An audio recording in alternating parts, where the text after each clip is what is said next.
जरांगे ठाम आहेत. चलो मुंबईचा नारा दिल्यानंतर आता ते तयारीला लागले. गोळ्या घातल्या तरी माघार नाही असा थेट इशाराच त्यांनी सरकारला दिलाय.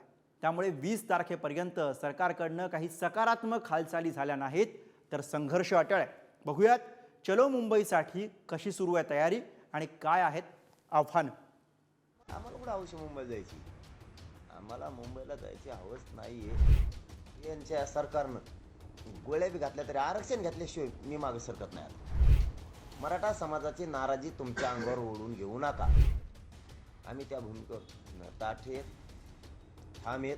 आरक्षणासाठी जीव गेला तरी 72, आता मागे हटणार नाही असा निर्वाणीचा इशारा मनोज जरांगे पाटलांनी दिलाय. मराठा समाजाला ओबीसीतून सरसकट आरक्षण हवं आहे, यावरही जरांगे पाटील ठाम आहेत. यासाठी संपूर्ण शक्ती पणाला लावण्याची तयारी असल्याचं जरांगेंनी ठणकावून सांगितलंय. आम्हाला मुंबईला जायची हवस नाहीये. आम्हाला आमचे पोरांचं पुढच्या काळात खूप वाटोळं होऊ शकतं.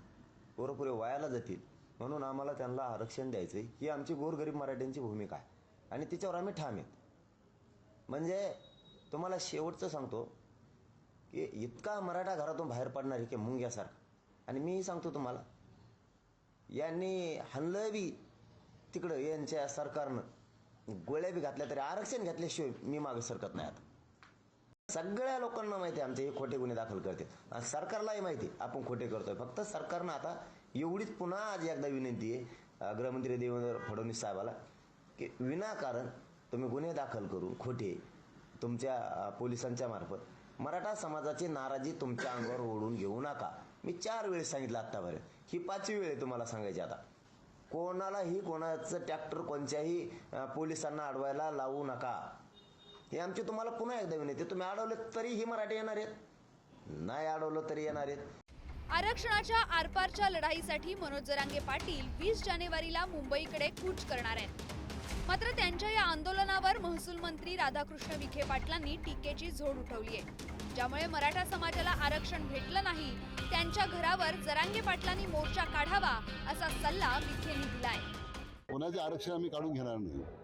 मी कोणाच्या आरक्षणात धक्का न लावता आम्ही देणार आहोत. पण मला वाटतं जरांगे पाटलांची जी भूमिका आहे ती मराठा समाज आरक्षण देण्यासंदर्भातली जी आहे त्यामध्ये आता मला थोडी धरसोड दिसते.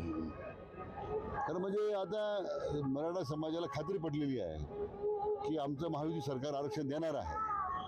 त्यामुळे माझी जरांगे पाटलांना आपल्या माध्यमातून विनंती आणि आव्हान आहे ते आंदोलन करणं, आंदोलनाची भाषा करणं किंवा मुंबईला येणं याची काय आवश्यकता नाही आहे. माघारी बुळबुळ करी जाऊ नका म्हणा. उगं काय धरसोड केली, काय धरसोड केली? धरसोड तर तुम्ही केली. सांगितलं का तुम्ही?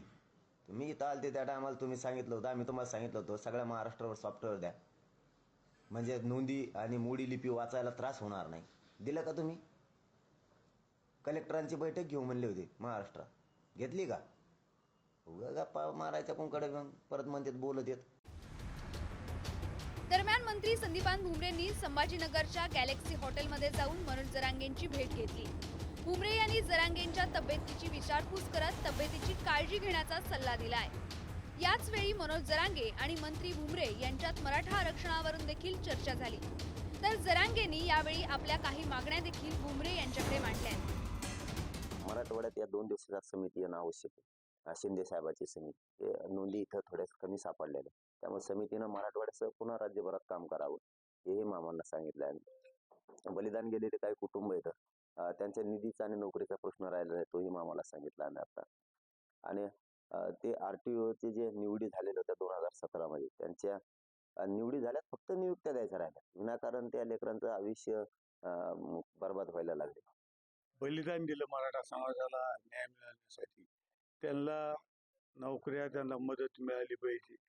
तिसरी गोष्ट 2017 मध्ये ते काही RTOच्या परीक्षा दिल्या आणि त्याच्यात निवड झाली, त्यांना नियुक्ती प्रमाणपत्र दिले पाहिजे. असे 2-4 मागण्या त्यांनी माझ्याजवळ मांडलेल्या आहेत. मी निश्चित आता उदय सामंत साहेबांशी चर्चा केली. समिती सुद्धा लवकर येईल, 1-2 दिवसात समिती येऊन जाईल. त्याच्यानंतर निवड जे झालेले जे मुलं मुली त्या बाबतीत सुद्धा उद्याच उदय सामंत साहेब हे CM साहेबांशी चर्चा करतील, भेटतील आणि त्यांचा प्रश्न कसा निकाली लागेल त्यासाठी ते प्रयत्न करणार आहे. जगभरातील महत्त्वाच्या शहरांचा विचार करता मुंबई हे जगातल्या 4थ्या क्रमांकाचं वाहतूक कोंडी असलेलं शहर आहे. मुंबईत सर्व प्रकारची एकूण सुमारे 45 लाख वाहनं आहेत. आता त्यातच भर म्हणजे येत्या 20 जानेवारीला सुमारे 10 लाख वाहनं मुंबईत येणार असल्याचा दावा मनोज जरांगे पाटलांनी केलाय. त्यामुळे मुंबईतील वाहतूक कोंडीची समस्या आणखीन बिकट होण्याची शक्यता आहे. अशा परिस्थितीत राज्य सरकार कसा तोडगा काढणार हा प्रश्न उपस्थित होतोय. सचिन जिरेसह सूरज बोरावके, पुढारी न्यूज.